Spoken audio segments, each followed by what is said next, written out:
Pozdravljeni! Povedala vam bom slovensko ljudsko pravljico o beli kači. Gre pa takole. Nekoč je živela kmetica. Je imela veliko otrok. Je hodila vsak dan na njivo delat, otroke pa je puščala doma. Vsakič jim je pripravila skledo mleka, da ne bi bili lačni. In otroci so vedno vse pojedli. Ženska jih je hvalila, da so pridni. Otroci pa so rekli: Mamica, mamica, pa se ne pojemo vse sami. K nam hodi tudi lep bel ptiček jest. Se je ženski čudno zdelo. Je prej pomislila, da bi jim mleko hodila pit kakšna potepuška mačka. Je rekla, da mora ugotoviti, kaj je na tem. Nekega dne je ostala doma. Še prej pa je otrokom v veži, tako kot ponavadi, pripravila skledo z mlekom. In čakala, kaj se bo zgodilo.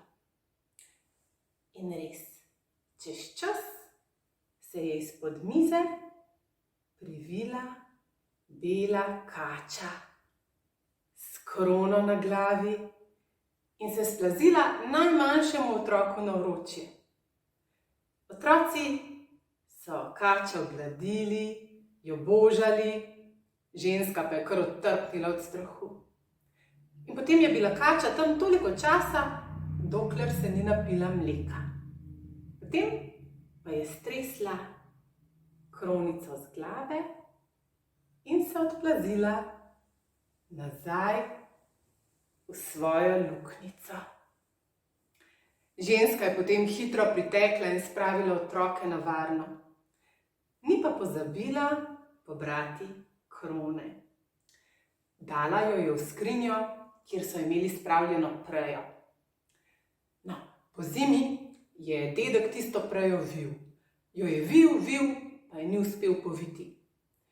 Ženski se je čudno zdelo in je pomislila, da ima morda tista krona takšno posebno moč. In je dala krono ven iz skrinje. In res, tisto prejo so potem kmalu povili. Nato pa je dala krono v kaščo z žitom. In nikoli ni pošlo žita v njihovi kašči. No, potem so tisto kronico dajali še sem in tja, na različne konce.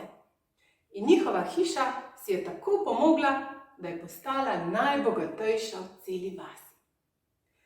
Kronico pa so obdržali še toliko časa, dokler je bil pri hiši tisti rod, ki je lepo in prijazno ravnal z belo kačo.